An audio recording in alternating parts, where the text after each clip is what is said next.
21절입니다. 21절은 너희 가운데 한 사람이 나를 팔아 넘겨줄 것이다 라고 하죠. 이것은 은밀히 팔 계획을 진행시키는 유다 이외에 실로 충격적인 말씀으로 받아들여졌습니다. 물론 유다 자신도 놀라움과 당혹함을 감추지 못했을 것입니다. 예수님은 앞에서도 그 죽음의 절차에 이르는 과정에 대해 은연중에 말씀하신 적이 있죠. 그런데 제자들은 예수님께서 죽으실 것이라는 사실과 자신들 가운데서 팔아넘길 자가 있다는 사실에 대해서 슬퍼하지 않을 수 없었습니다. 예수님은 그 이름을 밝히지 않음으로써 가룟 유다로 하여금 마지막 회개의 기회를 주려고 하셨던 것 같습니다. 22절에 보면 주님 나는 아니겠지요 라고 하는 부정적인 답변을 기대하면서 묻는 질문입니다. 나는 아니지요 그렇지요 이 뜻이죠. 23절에 나와 함께 그릇 속으로 손을 집어넣는 그 사람이라고 되어 있습니다. 함께 식사를 하는 것은 가장 친한 사이며 서로 상대방을 해롭게 하지 않는 것을 의미하는데 이때 그릇에는 가위를 어겨 약한 불에 졸려 초에 탄 수프가 담겨져 있었고 빵을 그것에 찍어 먹도록 되어 있었습니다. 제자들이 다 그릇에 손을 넣어 찍어 먹으므로 누군지 서로 몰랐지만 가장 친한 자에게서 배신을 당하는 것은 초의 신맛보다 더 쓰라린 것이었다고 요한복음 13장 18절 시편 41장 9절에는 기록되어져 있습니다. 여기에서 유다가 나는 아니겠지요 라고 물으며 그릇에다가 빵을 찍는 먹는 모습이 너무나 가증스럽고 경멸스럽게 느껴집니다. 4절에 보면 기록된 대로 떠나가지만이 되어 있습니다. 그리스도의 고난과 죽음에 관해서는 많은 예언자들이 미리 말한 바 있습니다. 화가 있을 것이다. 그리스도의 대속적인 죽으심은 이미 하나님의 예정 가운데 있었으며 결코 가룟 유다의 배신 때문에 이루어진 것은 아닙니다. 유다는 마치 골고다를 향해 달리는 마차가 뛰어들어 죽음을 자초한 것에 지나지 않았습니다. 그러므로 그에게는 화가 있고 차라리 태어나지 않는 것이 좋을 뻔하였다고 합니다. 보면 선생님 나는 아니겠지요가 나옵니다. 가룟 유다가 얼마나 뻔뻔스럽고 위선적인가를 보여주는 장면이죠. 그는 다른 제자들과는 달리 예수님을 향해 주님 대신에 랍비 선생님이라고 불렀습니다. 그는 아직도 예수님을 구주로 영접하지 않고 선생님 정도로 알고 있었다고 49절에는 나옵니다. 내가 말했다는 내 자신이 말했다 했듯 적어도 이것은 가룟 유다만이 알 수 있게 말씀하신 것으로 추측되어지는데 왜냐하면 다른 제자들은 유다의 배신 행위를 모르고 있었기 때문입니다. 만약 알았다면 성질급한 베드로가 유다를 그냥 내버려두지 않았을 것이며 유다는 이런 경고의 말씀을 듣고 자신의 결심을 다시금 돌이킬 수 있었겠지만 끝내 그는 자신의 계획한 바를 밀고 나갔습니다.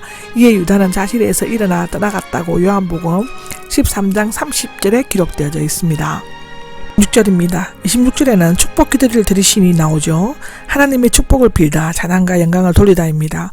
은혜 또는 복음 베풀다의 뜻인데 하나님께서 출애굽 당시 이스라엘 자손에게 하셨던 것처럼 예수님께서는 제자들에게 구원의 은혜를 베풀어 주시기를 간구하셨습니다. 이것은 내 몸이다 라고 했는데 내 몸을 상징한다, 내 몸을 나타낸다의 뜻임이 분명합니다. 예수님은 여기에서 누룩 없는 떡을 자신의 몸과 연관시키셨는데 이에 대해서 역사적으로 많은 견해가 있어 왔습니다.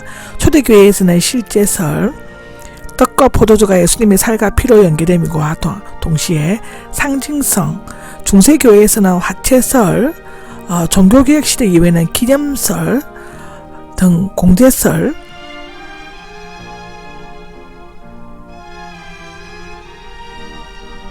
영적 임재설 등이 있습니다. 개혁계에서는 기념설과 영적 임재설을 취하고 있습니다. 27절에 보면 감사기도를 드리시니 나옵니다. 성만찬을 의미하고 6월절 음식을 먹을 때는 먼저 포도주를 마시고 기도한 다음에 음식을 먹으며 계속 3번 되풀이 하는데 이 잔은 3번째 잔일 것이라고 고린도전서 10장 16절에는 기록하고 있습니다. 28절에 보면 용서해 주려고 흘리는 은이 되어 있는데 이것은 예수님의 십자가 죽음이 우리의 죄사함을 위한 대속의 죽음이었음을 보여줍니다. 고약의 희생제사에 있어서 가장 핵심적인 내용은 죄 용서를 얻게 하기 위해 희생제물이 피를 흘린다는 데 있습니다. 피 흘림이 없으면 죄사함이 없다라고 히브리서 9장 22절, 이사야 53장 11절에 기록되어져 있습니다.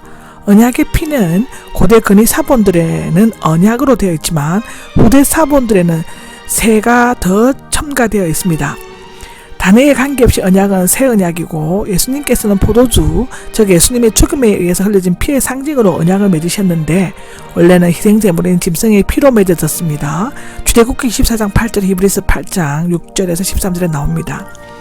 그러나 이 예언 언약은 임시적이고 불안했기 때문에 인간의 죄를 온전히 사할 수가 없었습니다.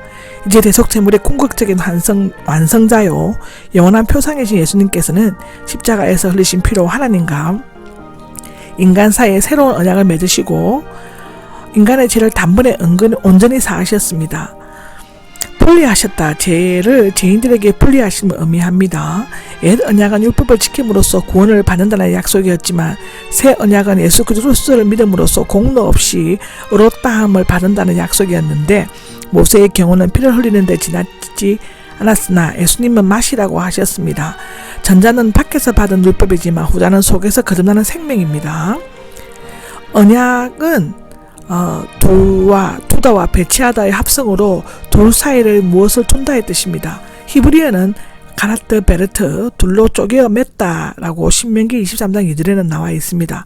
재물을 갈라놓고 언약을 맺는 것을 의미하는데 남자 생식기 부피를 자르고 할일도 역시 언약의 일종이라고 할 수 있습니다. 똑같은 언약이지만 구약의 옛 언약과 신약의 새 언약은 혈육이나 가치면에서 결코 비교할 수 없습니다.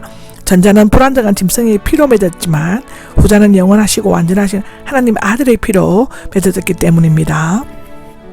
19절에 보면 내 아버지 나라에서 결코 마시지 않을 것이다 합니다. 하나님 나라에서 새 것을 마실 때까지 저들과 포도주를 마시는 것은 이번이 마지막이 될 것이라고 선언하셨습니다.